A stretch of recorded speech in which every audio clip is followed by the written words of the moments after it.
दोस्तों, सावन सोमवार का व्रत तो हर कोई कर लेता है, पर इसके पीछे की कहानी आप जानते हैं कि क्यों सावन सोमवार का व्रत रखा जाता है? तो चलिए सावन सोमवार के व्रत की कहानी भी हम जान लेते हैं। सावन सोमवार के दिन यह व्रत कथा बेहद पौराणिक और खास मानी गई है। मान्यता है कि इस व्रत की कथा के बिना सावन सोमवार का व्रत रखना अधूरा माना जाता है, क्योंकि इस कथा का पाठ करना बेहद उत्तम माना गया है। इस कथा के पाठ से भोलेनाथ जल्दी प्रसन्न होते हैं और लोगों की मनोकामनाएं भी पूरी करते हैं। सावन के तीसरे सोमवार के दिन सुहागिन महिलाओं और कुंवारी कन्याओं के लिए सोमवार के व्रत की कथा बहुत ही फलदायी और शुभ मानी गई है। मान्यता है कि सावन सोमवार का व्रत और शिव पार्वती का पूजन से सुहागिन महिलाओं को अखंड सौभाग्यवती और कुंवारी कन्याओं को मनचाहे वर की प्राप्ति का आशीर्वाद मिलता है। वही शास्त्रों के अनुसार सावन सोमवार के व्रत में शिव पूजन के साथ ही व्रत कथा पढ़ना भी बहुत जरूरी माना गया है, नहीं तो सावन सोमवार के व्रत का संपूर्ण फल प्राप्त नहीं होता है। सावन सोमवार व्रत की यह कथा बेहद ही पौराणिक और खास मानी गई है। सावन का महीना भगवान शिव को बेहद प्रिय है, इसीलिए इस महीने में शिव जी की उपासना बेहद फलदायी होती है। शिव जी के भक्त सावन में सोमवार का व्रत रखकर भोलेनाथ के विशेष पूजन अर्चना करते हैं। इसके अलावा इस दिन सावन के सोमवार की कथा का पाठ करना भी बहुत उत्तम माना गया है। तो चलिए जान लेते हैं अब कथा के बारे में कि सावन सोमवार का व्रत आखिर क्यों रखा जाता है। एक बार भोलेनाथ माता पार्वती के साथ धरती पर भ्रमण करने की इच्छा से आए और अति रमणीक नगरी के मंदिर में निवास करने लगे। एक समय माता पार्वती और भगवान भोलेनाथ एक खेल चौसर खेल रहे थे। उसी समय मंदिर का पुजारी ब्राह्मण मंदिर में पूजा करने आया। माता पार्वती ने पुजारी से प्रश्न किया, पुजारी जी बताओ, इस बाजी में हम दोनों में से कौन जीतेगा? ब्राह्मण बिना विचारे जल्दी से बोल उठे कि महादेव की जीत होगी। थोड़ी देर में बाजी समाप्त हो गई और माता पार्वती जीत गई।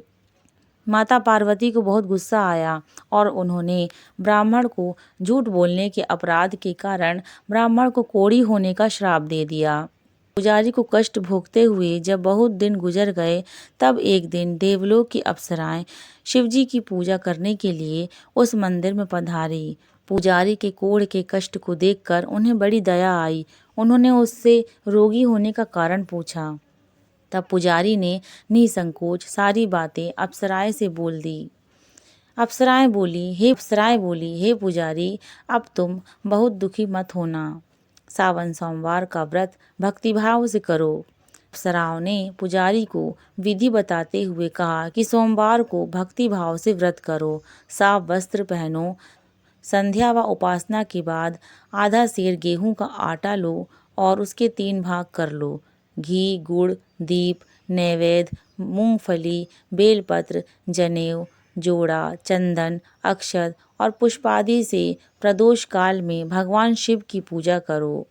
उसके बाद 3 भागों में से 1 भाग शिव जी को अर्पण करो, बाकी 2 शिव जी का प्रसाद समझकर उपस्थित लोगों में बांट दो और आप भी प्रसाद समझकर खाओ। इस विधि से ही 16 सोमवार का व्रत रखो। 17वें सोमवार को 5 सेर पवित्र गेहूं के आटे की बाटी बनाओ, उसमें घी और गुड़ मिलाकर चूरमा बनाओ। भगवान भोलेनाथ को भोग लगाकर उपस्थित भक्तों में बांट दो। इसके बाद कुटुंब सहित प्रसाद लो, तो इससे शिवजी की कृपा से उसकी सभी मनोकामनाएं पूरी हो जाती हैं। ऐसा कहकर अप्सराएं स्वर्ग को चली गईं।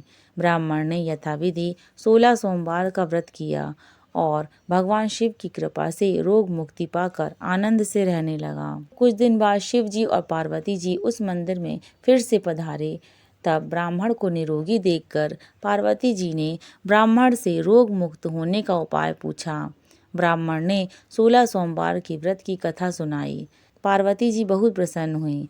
ब्राह्मण से व्रत की विधि पूछकर वह स्वयं भी व्रत करने के लिए तैयार हो गई। व्रत करने के बाद उनकी मनोकामना भी पूरी हुई और उनके रूठे बेटे कार्तिक माता के आज्ञाकारी बेटे बन गए। कार्तिकेय को अपना यह विचार परिवर्तन का रहस्य जानने की इच्छा हुई। वे माता से बोले कि हे माता, आपने ऐसा कौन सा उपाय किया है जिससे मेरा मन आपकी ओर आकर्षित हो गया। पार्वती जी ने वही 16 सोमवार के व्रत की कथा उन्हें सुना दी।